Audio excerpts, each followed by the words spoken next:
Shalom, King of Kings family in Israel and around the world. Pastor Chad here, just outside of Jerusalem.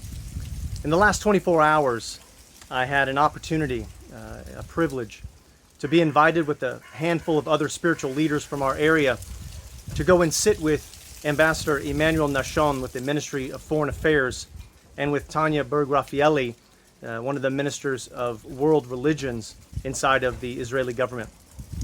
I asked for permission if I could just share some of their debriefing with us as leaders in the area who support Israel, of course, and we encourage our members to support Israel at the highest level possible, both as a covenant land and as a prophetic fulfillment of God's eternal plan for the earth. I thought I would take just a few minutes to update you on how that meeting went and some of the specifics that were involved in what they told us. So the first thing they did was they ran through all of the atrocities that many of us have heard about, that Hamas was involved in, from the raping of women to the beheading of families to the burning of children to the cutting open of pregnant women and the murder of thousands. Then what they did is they walked us through the priorities that Israel has currently, and they wanted to make it very clear. And this was a point of emphasis, that we do not think of this particular war and the atrocities as something in the past yet. It is in the present, and we are still dealing with it right now. So that we have two main objectives. Objective number one is to completely eliminate and wipe out Hamas so that they cannot be resurrected.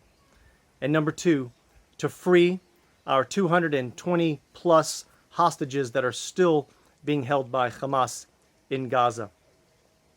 We asked questions about what would happen in the void of leadership in Gaza after the war, after we succeeded in this, and they were very clear with us that the government collectively and unified has agreed to not think about a third step, to not think about a third priority after the war, to not think and speak of and strategize on what might happen in Gaza in terms of politics and leadership and what government will oversee that. They will not talk about it right now. There are two objectives. They want to keep it very clear and simple for all of us, and that is to win this war by completely eliminating Hamas and to rescue our hostages.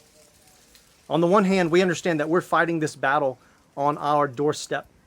But really, one of the things they wanted to relay to us was we believe that we are fighting this battle for the whole world, because we understand that what's going on with Gaza and Lebanon and Syria and now Yemen and Iraq and Iran, and how they're all connected together in this Hamas or Hezbollah or Islamic extremism or the Palestinian Islamic Jihad, and how they're all connected together in hatred of Israel and the Jewish people, that this is going to come to other people's doorstep. That on the one hand, we're protecting ourselves, but on the other hand, we are actually doing the world a favor right now by exposing and eliminating this horrible group of Islamic extremists. They wanted to make it very clear that Israel does not hate the Palestinian people, that we have wonderful relationships with many Arabs in the region and with certain Palestinians who are not supporters of Hamas. They wanted to make that very clear. But they also wanted to make some connections between the things that they've seen Hamas do and the things that they've seen other extreme governments or militaries around the world do. And this is not the Holocaust. They wanted to make it clear. But they did make some parallels between the things done to the Jewish people now and the things that were done in the past as well.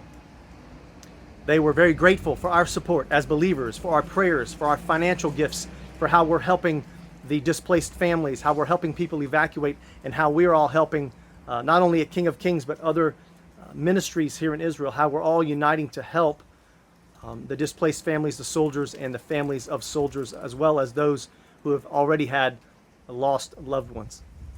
King of Kings family, thank you so much for praying for us. Cover us in prayer. Intercede for our soldiers. We still have over 80 soldiers out there fighting just from the King of Kings family. We need your intercession. We need your prophetic words proclaimed over us for safety in God's covenant land to be protected. Thank you for your love gifts to the Israel War Relief Fund. They're going to amazing things like getting hot meals and then bags of groceries, clothes, jackets, blankets, We're even buying generators and refrigerators and washing machines. We're getting people out of harm's way. We are sponsoring hotel rooms. We are helping with children that are displaced as well. We're helping to refurbish bomb shelters and bring backpacks to soldiers. And we're doing so many things that you are a part of, and we can't do it without you. So thank you for listening to this, embracing this, understanding that this came directly from the source itself within the last 24 hours. And we thank you for standing and walking with us here in Israel.